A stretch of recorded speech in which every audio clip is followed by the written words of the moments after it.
to you, the Executive Director of New Mexico Right to Life. She's been a longtime friend of our family, and she and Dean have just been delightful people to have known. We went to church with her here with them at New Beginnings for a little while, and it's always been an honor to know her and to work alongside her. Esther Mahar, give her a hand, folks. You guys look amazing. Thank you so much for coming out this night. What a great crowd you are. Give yourselves a hand. Isn't this food amazing too? Thank you, George Griego, for providing this food again for us this year. There he is. Awesome.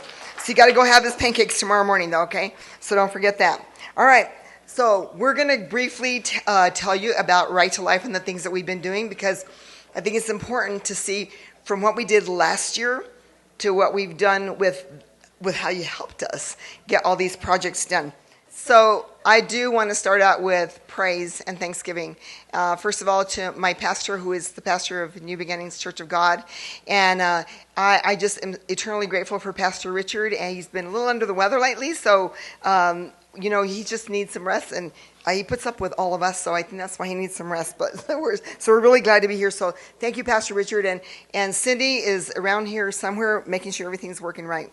I'd also thank you, Dan Rosecrans, for being our MC. As always, you're just wonderful. I appreciate that. And I also want to thank you, all the pastors that are here serving us and praying us in and then praying us out as we leave. So I just want to tell you guys, I also want to thank, don't want to forget to thank our board. Where's our board? Everybody put your hands up. All of our board members, thank you all for always, yes. Without my board, they always tell me yes. I can't imagine why. They probably think, oh my gosh, she wants to do what? And so, but they support me all the time, and we have done some pretty amazing things all together. So I'm going to start to talk to you about is our chapters. Up front, we didn't have enough room, and we didn't want to tape everything and ruin the church walls. But up front, we wanted to bring attention to our chapters, because we have chapters throughout the state. What that is that I'm the executive director of the state, but I can't do everything, right? So we have chapters throughout the state, and I encourage you to take a look at some of the things that are being done on these posters up here.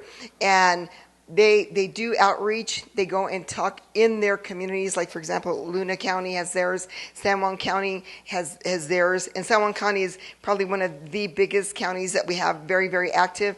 In fact, you're going to see in just a little bit what they've done because of the promotion of our kids. And so I want to say thank you to our chapters, but first of all, I want to introduce you to our president of Right to Life Board. This is Miss Angie Smith. Come on up, Angie. So anyway, but I'm having Angie up here because I want to. She's been our president for a year now, right? It's a year right now, because last year Steve Thomas retired from being our president. So Angie now is here to present an award because we want to honor, and this is going to be. Oh, see if I get to turn on. Now you guys get to see. This is Kenneth Lee, and he is the Right to Life president of the Los Alamos chapter. And Angie, I want you to say a little something about Kenneth. And so we honor him because last year we began the Steve Thomas Service Award, and that was our president of Right to Life Committee of New Mexico for the state. But we wanted to continue the tradition and start to honor our chapters and let them know how much we appreciate the work that they have done throughout the state. Because again, we can't do it alone here. And so we have several chapters throughout the state. And I want to encourage anybody, if you are not a chapter, if you do not belong to a chapter, come see us, because we'd like for you to start one, because there's Valencia not too far. So anyway, the first one we're going to start is with Kenneth Lee. So Angie? Thank you. Chapters are so very important. They are a way for people to have a strong voice on a local level. And one of the things that we have been learning as Americans in the last year is just how loud our voice can be, how much we can hold our elected officials more accountable if we start on the local level. So one of the things that has really been exciting is watching our chapters really start to get a hold of that and really start to do some really great things. And we had, for the first time, our chapters nominate someone from their organization that they believed really deserved some recognition, and boy, did we have a hard time choosing.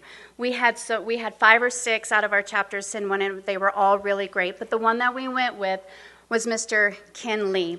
I wish I had the list of things he has done and accomplished. I did not bring that with me, but I can guarantee you if I have that list in front of you, you would be astonished at just how much Mr. Lee has done for that particular county. And one of my what I was most impressed with was when he brought Trent Horn as a speaker into the Los Alamos County to speak on how to talk about abortion and how to talk to people that are abortion-minded so that they know the truth in love. So if you're familiar with Trent Horn, he's a pretty big name in some of these circles, and he brought him to Los Alamos, and I thought, wow, we need him at our organizational meeting to teach the rest of us how to bring speakers like that to our local chapters. So we were told this evening, now Mr. Lee did not know that he was going to be receiving this tonight. It was going to be a surprise to him. Unfortunately, Mr. Lee is ill, and he is going to be staying at home this evening and getting the much-needed rest he deserves. But this is the award that we have for him this evening. It's a Nambe bowl, and on the back, it's beautiful, isn't it? And on the bottom it says, the Steve Thomas Service Award to Dr. Kenley for 2022. He's our first recipient. Do we have someone here who's receiving it for him? Oh, who's coming to receive it? Oh, great! Awesome. Because it's long, so she's going to hit some of the highlights. Good evening. My name is Diane Coane from Right to Life of Los Alamos. We're back there at table 22. We nominated Ken because Ken takes action on Right to Life action alerts, and he encourages others to do so by educating and explaining these issues to them. Ken has kept LA RTLC members in touch with one another by setting up Zoom chapter meetings during these pandemic times. His technical and academic knowledge helps us achieve better community outreach project. Ken sponsored a table and organized our members for the Project Defending Life Gala on November 4th. And he also set up the community Zoom seminar on abortion and post-abortion with Trent Horn. Ken personally contacted Trent. The seminar was open to all Los Alamos community members who had questions about abortions.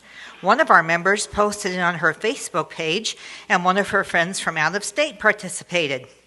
Ken set up the Zoom option for RTLCNM seminar with the 2 women who have had and been healed from abortions. He invited the community. It featured speakers from Right to Life and CareNet.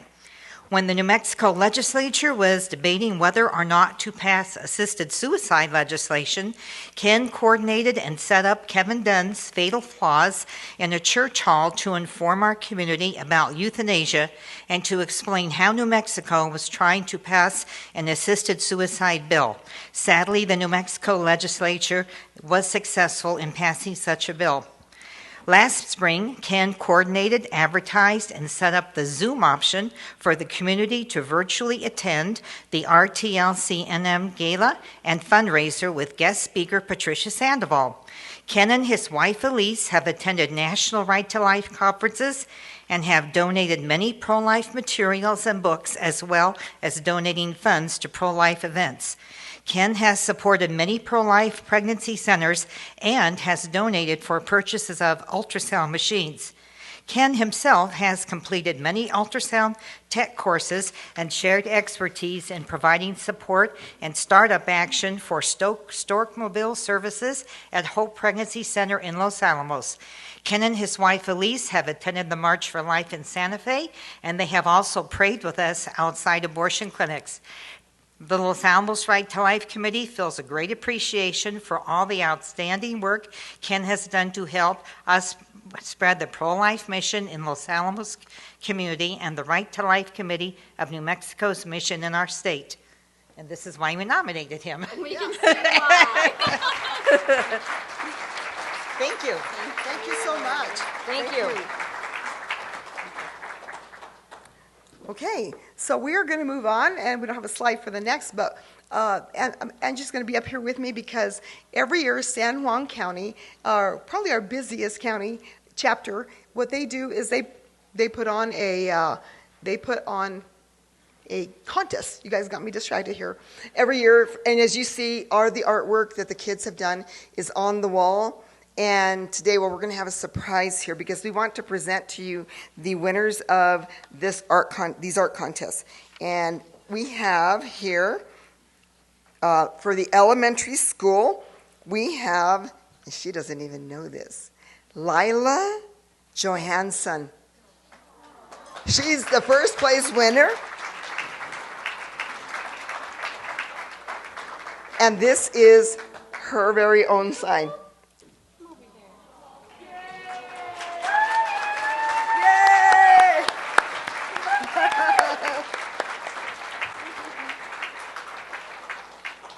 Thank you. Good job, Lovely. Don't you guys agree that they're our future? And so to us, it's really encouraging when we encourage our kids to get involved in the pro-life movement, and they're doing it by doing art. So now we also have, for the middle school, we have Rebecca Sanchez, but she is not here today, but look at this sign. Isn't that beautiful? Life is precious. She is junior high school. Okay? And then we have our high school contestant, and her name is Esther Sage. Esther, where are you? Oh, there you are. Come on up, honey. They each get their own. Great job. Thank you. Thank you. Well, folks, the thing is, they don't just get a poster like this. They also get some monetary enhancement. In fact, I want to say we have some checks for you guys. I guess we should have given them to you first. Esther, come on back, and Lila, come on back. And so they get some monetary incentive as well. Woo! They get $500 and $200, I believe. But I want to tell you even more important than just drawing pictures and things like this, and is that I think maybe Angie should tell about this. Her son actually won the video contest last year. And you all got to see that video as we played it. And that video helped him. You tell the rest of the story. Well, he won the state competition last year. So as a mom, we was very grateful that our organization decided to start drawing in the voice of our youth, start giving them an opportunity to use their voice in a very creative way that they are gifted at, and to get them started in being very vocal about pro-life issues. So this is one of the reasons we pursued it. Well, Titus entered last year. He won the state, and then he went on to the national Right to Life competition, and he won second there. So he did fantastic out of our first year. But what I'm especially grateful for, especially the donors that donated the prize money and got this competition going, was he is pursuing film production, and he has a school that he wants to go to in Missouri. And it's a private school, so it's going to be more expensive. And he was applying for scholarships, and one of the scholarships he found out about was a fine arts scholarship from the school. And he submitted one other video he's done, and of course he submitted the one that he did for our competition last year. And that video won him a $3,000 scholarship, renewable each year, based on that video. Yes. So thank you for all of your support, the donations that you all are so faithful in giving. It's going on to help even beyond what we expected at the time, because our God, He gives abundantly above what we think or imagine, doesn't He? Amen. Amen. Our first place video winner was Max and Heinen. Max Heinen, and he has won the video competition. And then he's also joining our board. I mean, he's already joined the board, which is really exciting for us because we're having younger people, younger than me, way younger than me, that are joining the board, thank God. And so they're carrying on. So he also won the video competition. And I want to let you know, too, that these little signs that the girls just got their awards for, you're going to see them on I-25 on the billboard because they're going to be coming up. So we're really excited about that. They're on now. Yes, they actually, today, they began shining. So it's on I-25 coming northbound, and it's one of those that rolls off. So be watching for the artwork of these kids, and they'll be on for just a couple of weeks. But it's more ways to show that, it isn't just us fighting, the kids. The kids care about life as well. So, okay. Hello everybody, my name is Max Heinen, and today I will be presenting to you the theory of relativity. I bet you're wondering why the theory of relativity for pro-life event. Well, the theory of relativity has many parts to it, one of which is known as the George Bailey theory. The guy from It's a Wonderful Life, George Bailey. The reason why it's known for that is because in the movie It's a Wonderful Life, George Bailey is given this gift. And this gift is to see his world from a whole nother perspective. To see his world without him in it, basically. It was as if he was never born. So to put this into a bigger perspective, let's say this guy's name is Jack, and this fine lady's name is Norma. They are both siblings, we'll say that. Now, Jack, when he was younger, went to boarding school. And when he went to boarding school, he met a guy by the name of Tex. Now, Jack brought Tex home, and Tex met Norma, and they got married, and they had, let's say, 8 kids. Now, Jack is working as the middleman here. If Jack had never been born, or would have been aborted, these two would have never met and had the 8 kids, or would have never had my family. This is the Heinen family, at least a majority of them. There are 9 of us missing. But this is the family. So, if Jack would have never existed, neither would have this family. Who knows what Norma would have done? And who knows what Tex would have done? That's another theory, so have a blessed day, and thank you so much.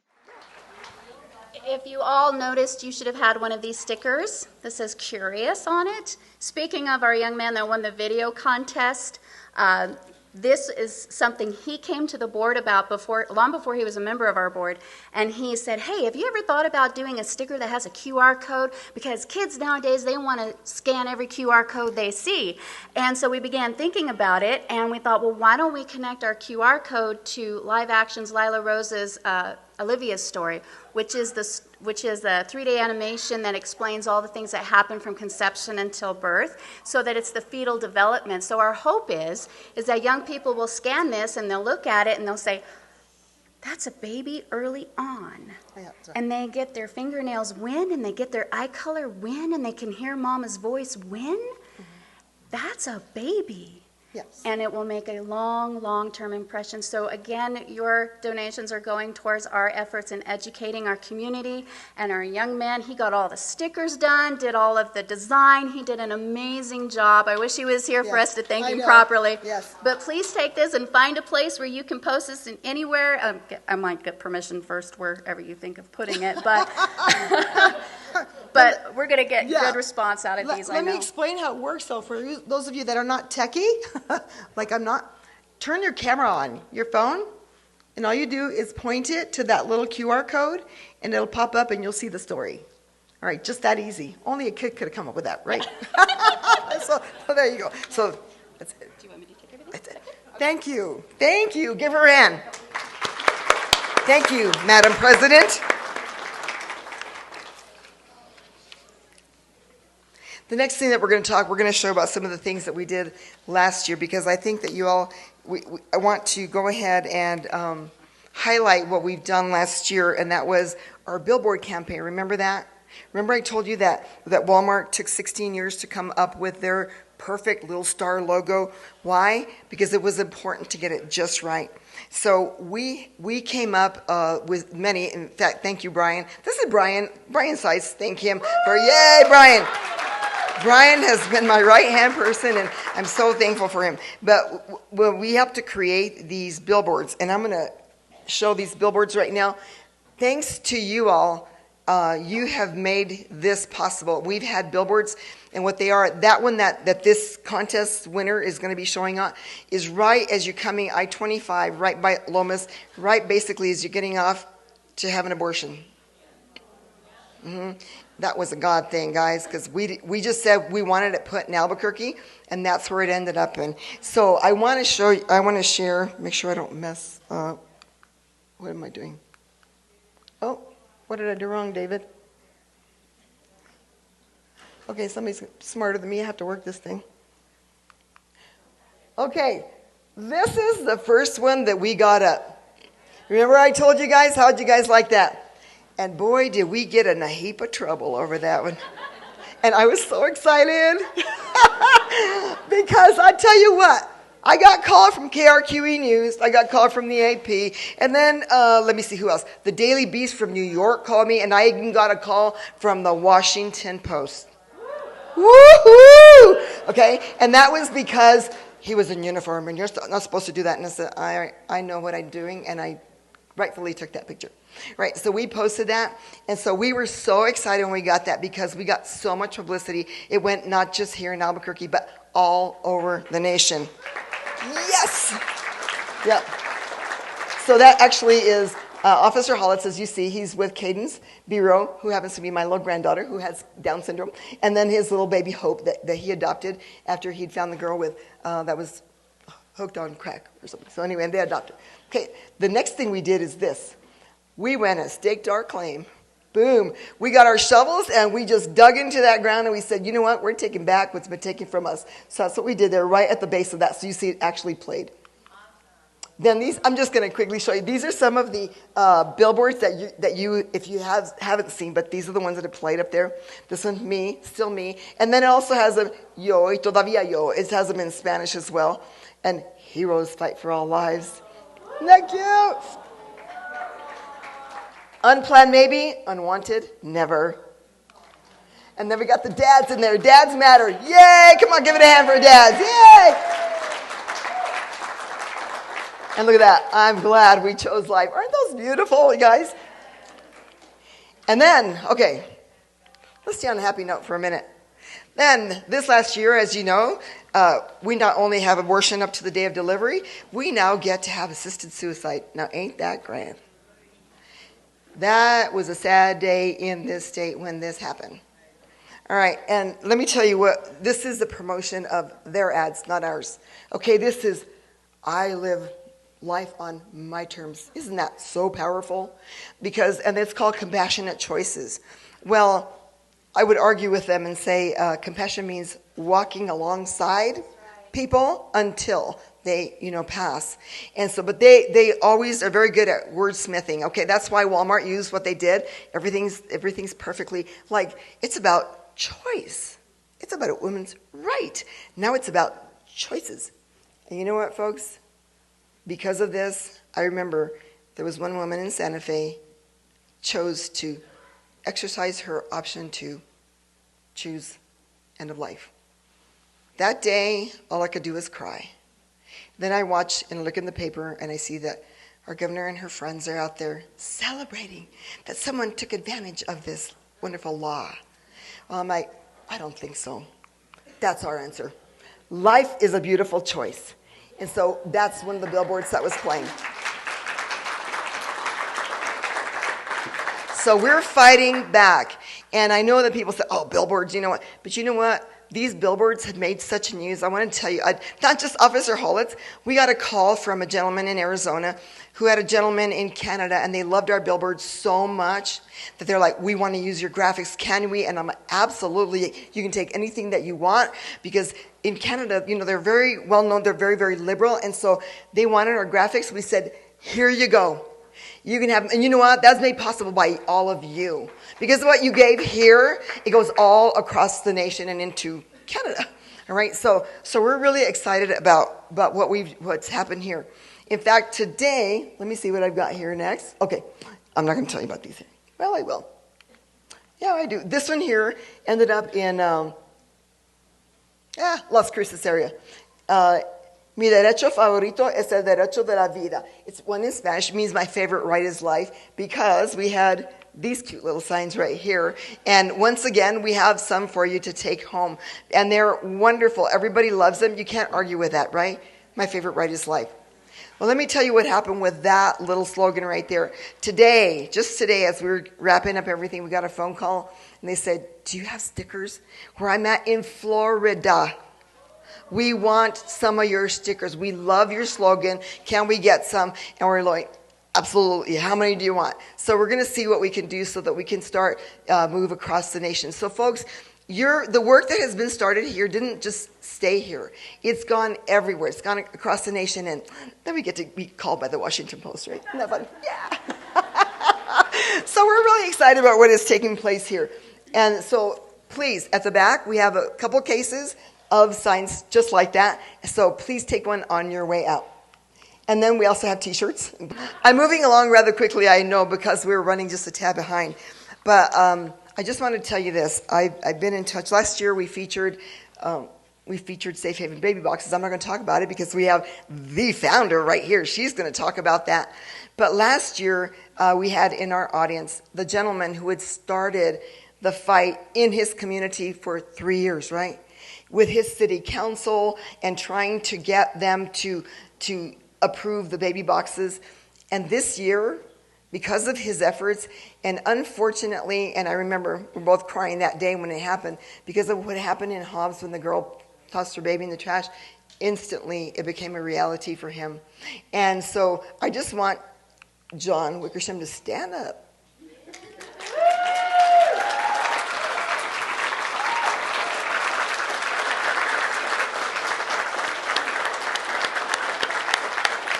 Thank you, John. I was never so proud. I got to go to the blessing of the baby box, and I was just so proud to be with him because I know that he fought tirelessly. Remember last year I told you this? I said, you know what? They shut down the Capitol. They passed all these ugly bills, and we're going to do everything we can to save life if we have to do it one at a time. And that's exactly what we're going to do. Even if we have to save lives one at a time, that's what we're going to do. So John Wickersham is here. Thank you, John, so much for your tireless efforts. We love you. So. And lastly, Monica can explain this, but this is going to be cool. More billboards, all right? These are part of the things that come along with when there's a baby box in the area, and it's a billboard. It says, surrendering your newborn to a fire station at no shame, no blame, no names. These women can go, yes, anybody want, go ahead, give it a hand clap. So they can go ahead and surrender their baby. They don't have to kill their baby. They can give that baby a chance at life. And so we're really excited about that. So last year we thought about this. We didn't realize we were going to get to have Monica this year as our guest. But Dan, where are you? You get to, yeah, you want me to? Okay, you know what? Never mind. I guess I'm just going to get to bring you up. Monica, I was so excited that I got to meet her. Well, we were having a conversation when the story broke about Hobbs and how all of a sudden the baby box was ready to go. The city council in Espanola had said, yes, they had finally approved it. And Monica called me and she said, can you help me get some money? So I started putting it out on social media and donating, putting it on our website and everybody for people to give to get it installed. Because these things are not cheap, okay? And they are useful. And so we needed to do that. So I spoke with Monica. I hadn't gotten to meet her until Espanola personally, but we'd had some conversations. So I'm so grateful for all the work you're doing throughout our nation, and together we'll save lives one at a time, right? So come on up, Monica. How are you guys doing tonight? I am a walker, so I ask for a handheld mic because I don't like to stay in one place. I just feel constricted when I stand here. So hopefully you guys can kind of go back and forth with me on the stage and you don't get dizzy. Well, it's good to be in New Mexico again. I have not been back since we blessed John's box. And I got to tell you, the first time John called me was back in 2019. And I get it. Actually, I got an email first, and then I called him, and it was this guy that had this weird accent. And he's like, hey, we need a box in Espanola. And I'm like, where the hell? Can I say that in here? Damn it, I'm in a church. let me just say this, y'all. Let me just say this. I love Jesus, but I cuss a little bit, okay? So I hope you guys are going to be okay with that. But he calls me and he says, we need to get a box in Espanola. We just had a dead baby in one of our, I believe it was a dumpster, was it not? It was in a dumpster. And I said, all right, let's do this. And we fought, and we fought, and we fought, and we fought. And I got to tell you, I got to know John over the last 3 years because we fought so hard together to get this box here. And I'll tell you, I never understood why any legislators would ever vote against a baby box. You know, it's just crazy. But even though the law did not change in New Mexico, I don't always like to do things by the book. And so we found a way around the legislation, and we slapped a box in his fire station and invited the governor to join in on the fun. So she actually accepted John's invitation to come, and the governor was at the blessing. And it's interesting because I'm in 7 states now, all of them Republican-led except here, and you guys as governor comes. I can't get a Republican governor to come to one of my blessings, but I can get your governor to come to one of my blessings. So I'm not sure what y'all are doing here, but that was just amazing. That was just great. Well, I am from a town called Woodburn, Indiana. Anybody heard of it? Really? Shut up. Oh my gosh. So Woodburn, Indiana is a small community outside of Fort Wayne. We're about 2,000 people. And I'm a retired firefighter and medic. Prior to that, I spent 8 years in the United States military defending my country. Yes. I was a little more in shape then and a little younger. But I got out of the military, joined the fire service. That's where I got my potty mouth. It wasn't from being in the Navy for 8 years. It was literally on the fire department, and I'm sure John. See, look at John. Yes. But I am married. I've been married for 23 years. It's funny because John and I walked in here together, and everybody's like, "Oh, is this your wife?" And John's like, "No, no, she is not."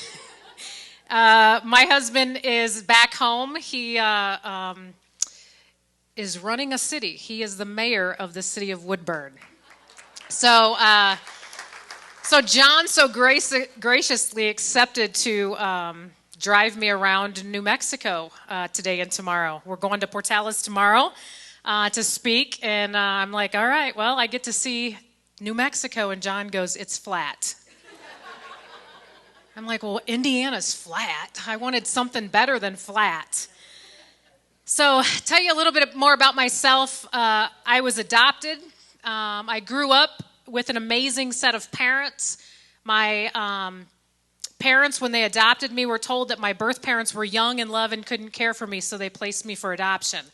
And so growing up, I had this vision of a fairy tale family waiting for me. You know, when I turned 18 and my birth records would be open and I would be able to meet this mother that gave birth to me so many years ago, but did it out of love. And my older sister is also adopted. She's Mexican. You got me in the middle, and then my younger sister, my parents had their bio kid, right? She's blonde hair, blue eyes. And we kind of joke back and forth because she was unplanned. I was not. They asked for me. Yeah, that's right. That's right. So yeah, it's kind of funny. But my older sister's Mexican. I've got Indian in me, I found out, and then my younger sister's blonde hair, blue eyes. So we are the United Nations all by ourselves at our home. Yeah. And so looking from the outside, looking in, you knew we were adopted. And so it was never a question of us being adopted. My parents just made it so normal for us. I remember being in school, in elementary school, and, you know, people talking about their parents, and I would be saying, well, I'm adopted, you know, because I was just so proud of it. And they would be like, well, we're not adopted. And I'm like, what? Like, you're not adopted? What kind of parents do you have? Like, where did they get you? Like, and when you were talking earlier, and this is how I dealt with the fact of being adopted. My mom laughs about this now, but I would tell people that they picked me up at a garage sale, and that's no joke. I would tell them that I would tell anybody that was listening, and my parents would be going, "We did not get her at a garage sale." So, but growing up, I grew up in an amazing Christian family in a town called Paulding, Ohio. Not knowing any of my beginnings other than that my birth parents were young in love and couldn't care for me, so they placed me for adoption. And so after I graduated high school and joined the military and then got out of the military and joined the fire service, married the love of my life and started a family, of course, I started to wonder, who is my biological mother, who is my biological father, and I wanted to meet them. So I became an expert investigator. And I found my birth mother when I was 37 years old. And that became the greatest day and the worst day of my life. And talking about this, sometimes I get choked up, and I hope I don't get choked up tonight because, going through the emotions of finding a fairy tale family, that's all I ever dreamed of. That's all I wanted to meet was a fairy tale, have the fairy tale ending. And so I drove up to Michigan with my husband by my side, and we get up there. I knock on her door, and she opens the door, and she is 4'11". I'm 5 foot. I know where I got my height from. She's blonde hair, she's blue eyes, she's beautiful, absolutely just beautiful. And I stood there and I hugged her for, it seemed like 10 minutes. I'm sure it was only a couple of minutes, but I finally was getting to see a little bit of myself. And that was really important to me as an adoptee because I didn't look like anyone else. Growing up, people would say, "Oh, you and your mom look so much alike." And we'd be, "Oh, thanks," knowing that they were, if that's for me, tell them I'm busy. So she invited us in, and we were in her home, and we were sitting in her living room, and I was sitting on this long, and I don't know why I remember some of the small details, but I was sitting on this very long couch, and she was sitting in this reclining chair that didn't match the couch. Now, why I remember that, I have no idea. But I sat there for 3 hours getting to know her, and she was beautiful in every way. I tend to talk with my hands, and she talks with her hands, and it was just beautiful. And then the inevitable question comes up, the elephant in the room, if you will. Who is my biological father? Growing up, I was told they loved each other so much that they placed me for adoption. And she got up from her chair, and she walked out of the room. And my husband and I were sitting there, and I'm looking at my husband going, "What just happened?" And she comes back in the room, and she sits down, and she's got this blue folder, and it's tattered, and it's torn. And she pulls out a police report from August of 1972. She was 17 years old. She was brutally attacked and raped and left along the side of the road. She knew her attacker. She knew who he was. She pressed charges against him. He was arrested and he was charged. But, when her life was finally getting back to some normalcy, she finds out she's pregnant. The answer to that problem was to take her daughter to an abortion facility. This was her mother telling her that the answer to this problem is, let's take you to an abortion facility and make this go away. In October of 1972, while standing in front of a man at a back alley abortion facility in Columbus, Ohio, there was blood on the gurney, there was blood on the floor. And she said, "I just can't do this." And she walked out.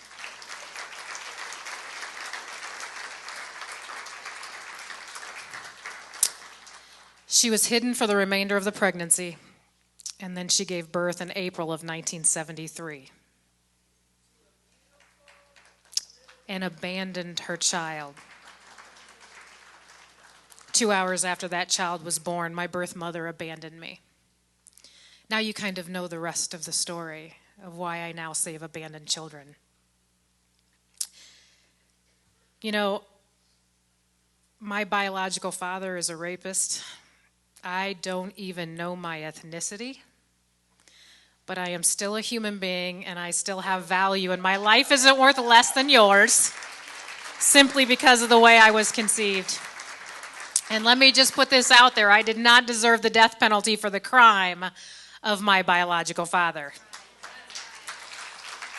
I talk nationally at churches all over this country, and we're in a church today, and I love speaking in churches because this is when I really get to show you, and I don't want to put this in a negative way, but I want to show you my worth.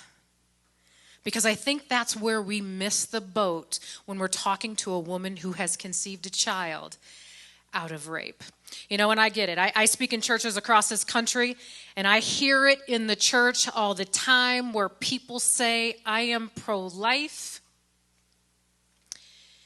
except if the woman was raped.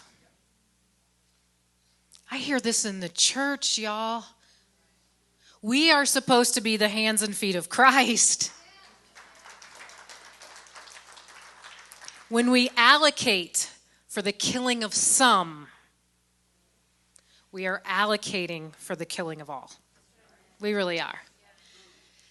You know, and I get it because if you read my book, I'll have my book at the back at the end of the night. You can read about my story.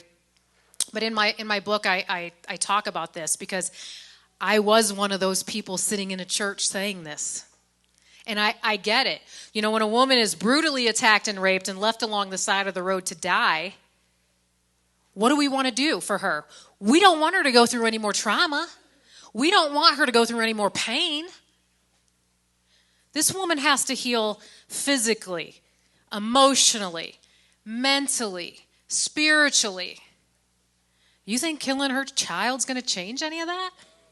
No. She still has to heal emotionally, physically, mentally, spiritually, but now we've just added more trauma to an already existing pain that will never go away. You know, bad things happen to good people every day, but it's how we react to those that tell you our character. And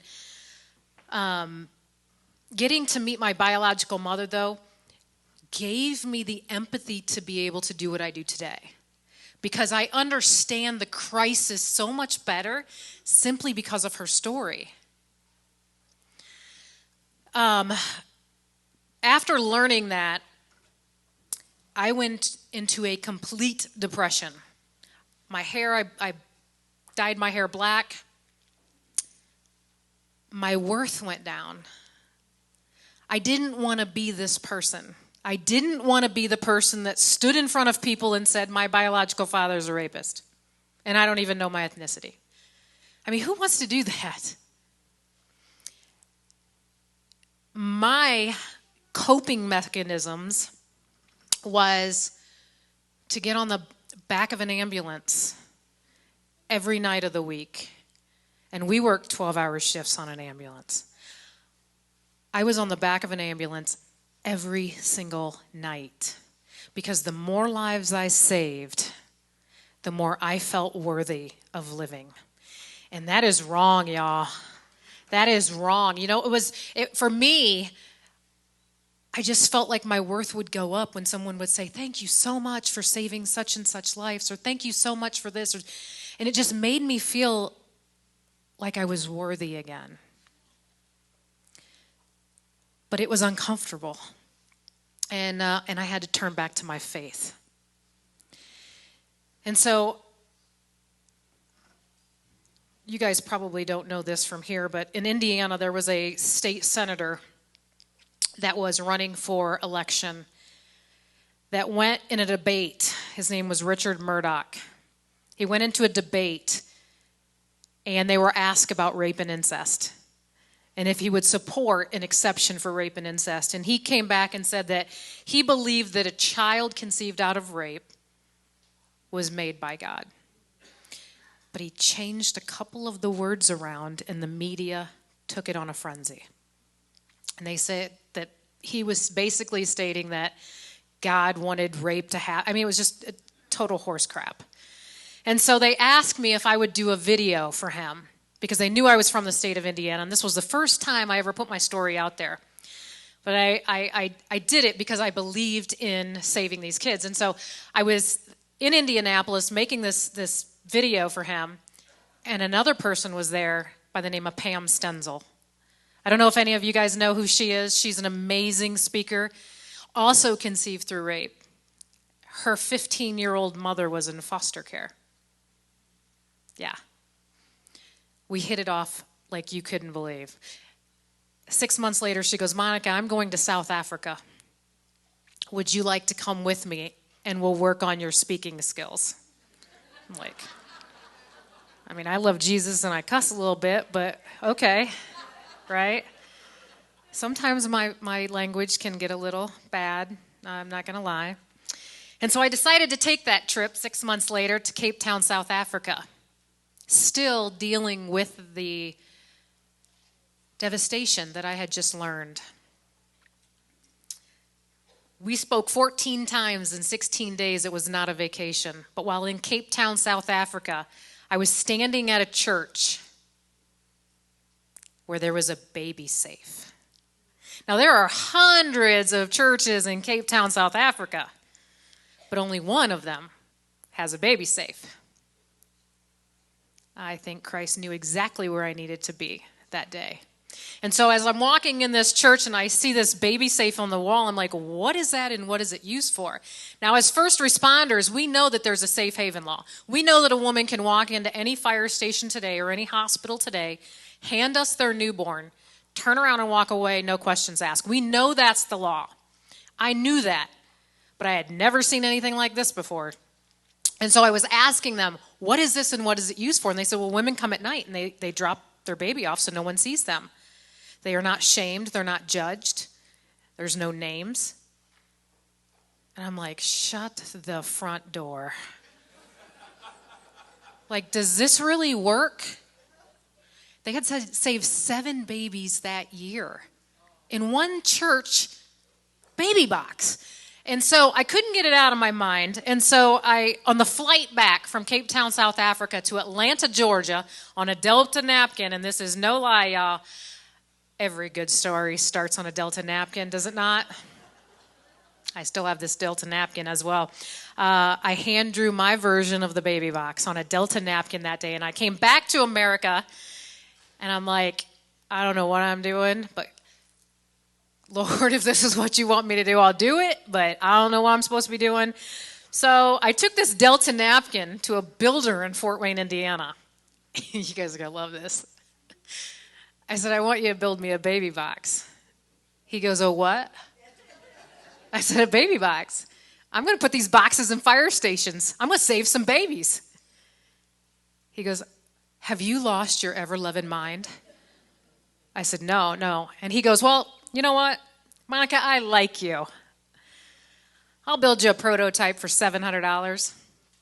I said, all right. So I wrote a check from my husband's account and walked out of there like a boss. $700. Like, this is easy.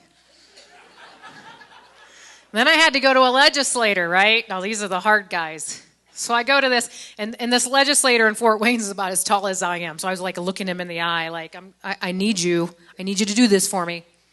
He says, what do you need, Monica? I said, I want you to pass me a baby box bill. He goes, oh, what? I said, a baby box bill. He goes, do you have any model legislation? I said, dude, this has never been done in America before. We are going to change the way babies are abandoned in this country. And so...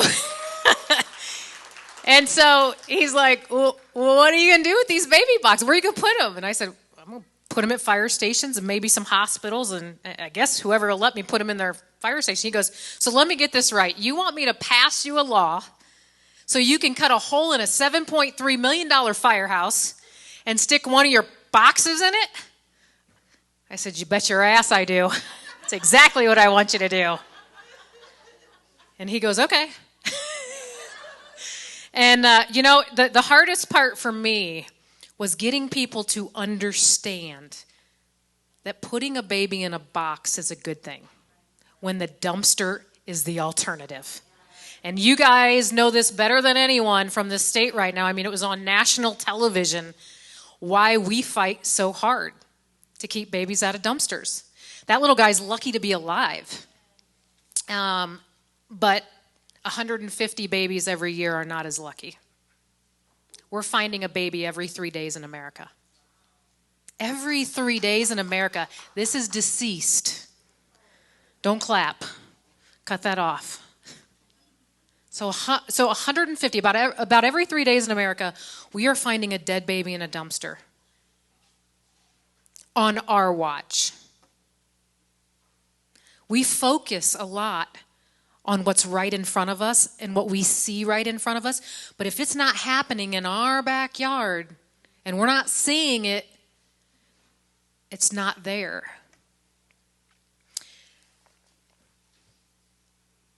After I got my prototype, $700, I decided to upgrade it to work. And it went through 24 upgrades. I got myself an electrical engineer. Baby box bill passed in Indiana. Governor Pence at the time signed the very first baby box bill into law. I now have 106 baby boxes across the country. Yes. One of the questions I get asked the most, though, is, where did you put the first baby box at? I mean, this had never been done in America. Usually people don't like to be the first, oh, you got an electric car that drives itself? No, I'll wait 10 years until somebody else has driven it for 5 years and I make sure it's okay, right? Did I tell you that I put the first baby box at my fire station in Woodburn, Indiana? And did I tell you my husband's the mayor of our city? You betcha. If he wanted to come home and sleep with his wife at night, he was going to say yes. Darn right. He hates that joke. He really hates that joke. You know what's even more funny? You know what? We're all friends here, right? We're all friends. You're going to love this. I don't usually say this when I speak, but I'm going to tell you all tonight. He's also in the National Guard. We're a huge military family. He's also in the National Guard. And they deployed him. This is no lie. This is no lie. And when you go for more than 30 days, he was going for I think it was 37 days. You have to have an intern mayor in the spot. Okay? A deputy mayor, I think is what they call him. And he's like, I don't know who I'm going to put in there. Now, this was his first term. He had just taken office January 1st. This was April. 4 months later, I'm like, well, I'll do it. I mean, what do I got to do? Sign some checks and run some council meetings? Sure, I can do that, right? Guess when that baby box went in? He was deployed. He would be very upset with me if I told him that I told you guys that. So don't tell him, okay? But it is true. It is true. So the very first baby box went in Woodburn, Indiana in April of 2016. The second baby box went in 2 days later. And then 5 days after that, I got hit with a registered letter from the Department of Child Services saying, shut your boxes down, they're illegal. Now, y'all, you guys have heard me speak for what? 25 minutes now? Y'all know I didn't take that well, right? So both fire stations got hit with a shut your box down, they're illegal. And I knew that they weren't. I had already done all of the work to make sure that they were legal. We did everything by the book. And so I contacted a lawyer in Indiana, and he's known for being a prick. Can I say that in church? Gosh, I'm just striking out here tonight. I really am. I feel like I'm in a firehouse. So I hire this lawyer that is known in our state for being just hard-nosed. And I said, look, am I doing anything illegal? And am I going to have to shut these boxes down? And he says, Monica, there is nothing saying that they can't stay open, but there is this small little detail that the legislators missed. Now remember, this is the first state in the country. And so 5 days after I got the certified letter, I sent a certified letter back to the Department of Child Services that says, no, sorry, move on. We're not shutting these boxes down.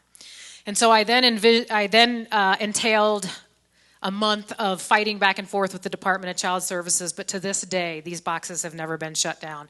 And I'll tell you, what we did in Indiana is exactly what we did here in New Mexico. We're in a little gray area right now, but it's not illegal, and there's nothing saying that we can. So we're kind of sitting in that little area that we found. But if you want to be comfortable, stay where you're at. If you want to be uncomfortable with somebody like me and saving lives, it's time to come. And to date, we've helped 117 women surrender their child by handing their child to a person. And we just had our 18th baby in our box in Indiana in 4 years. Yeah.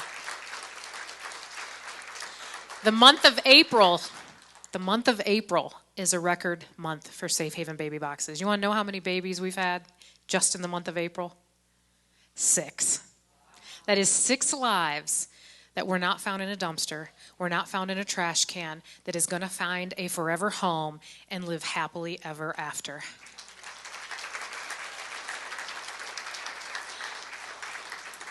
Our motto on our boxes is saving babies one box at a time, and that is exactly what we're doing.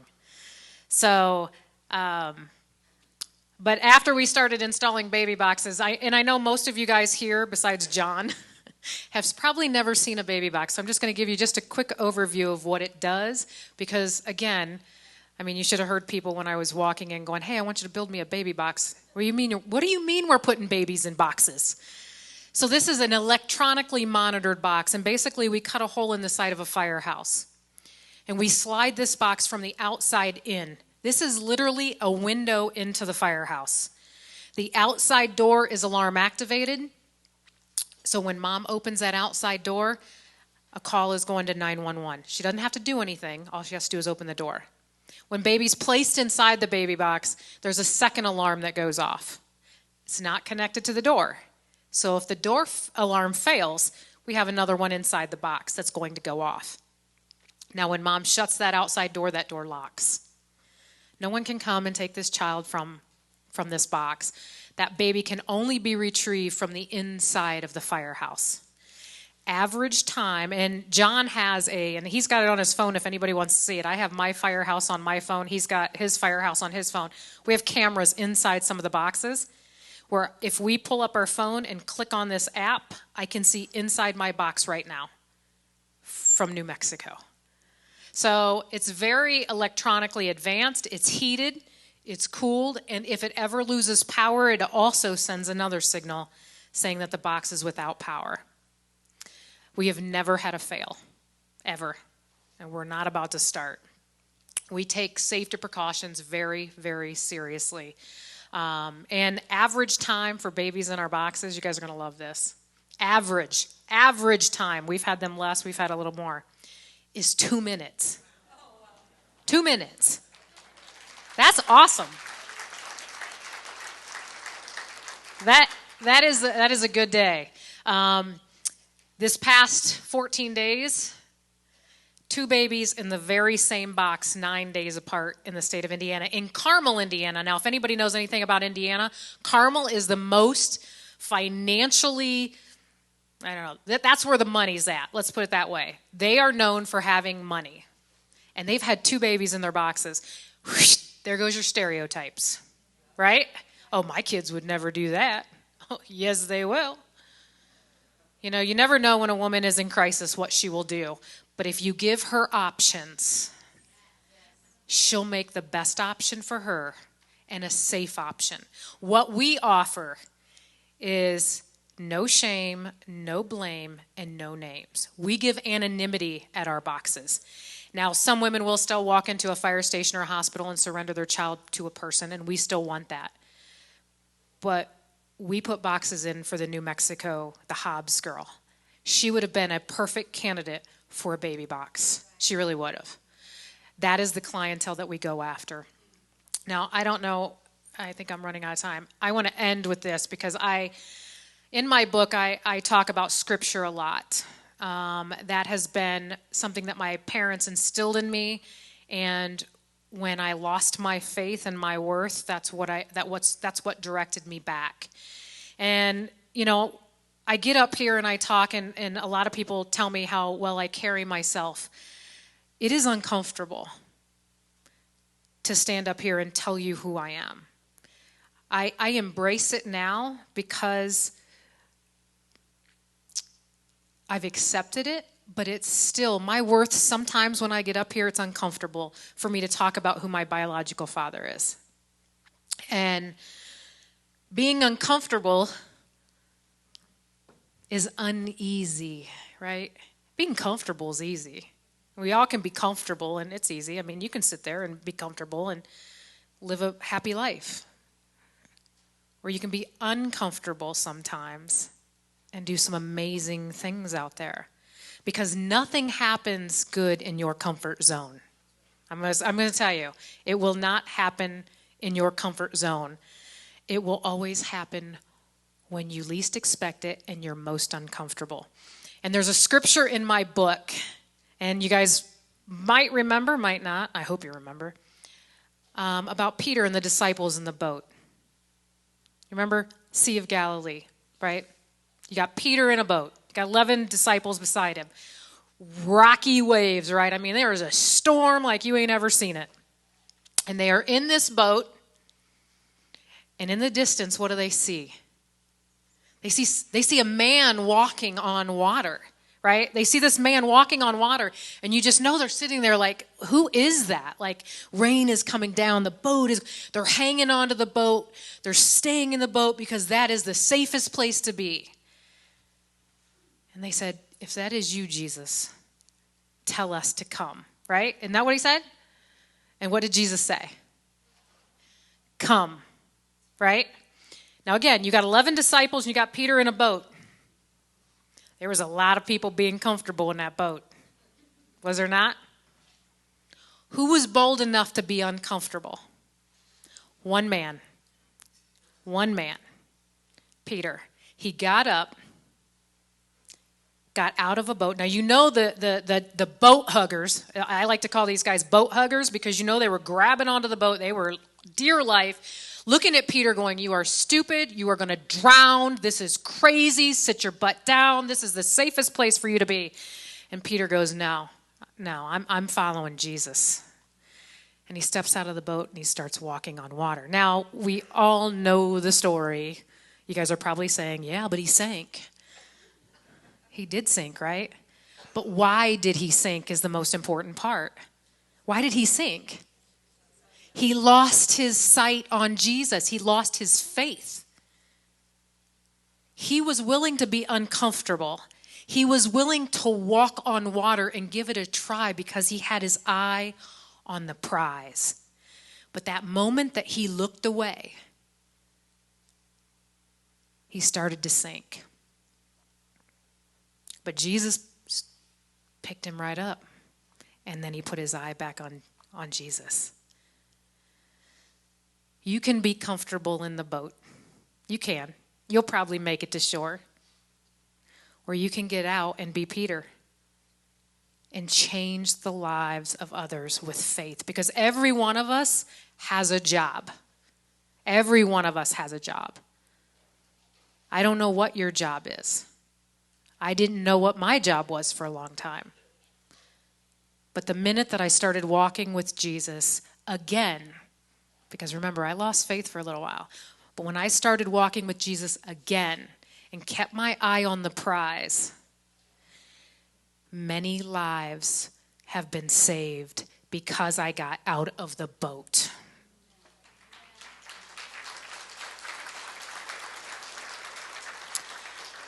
So tonight, I'm asking you to just get out of the boat. Take a leap of faith. Keep your eye on Jesus because he is the only way.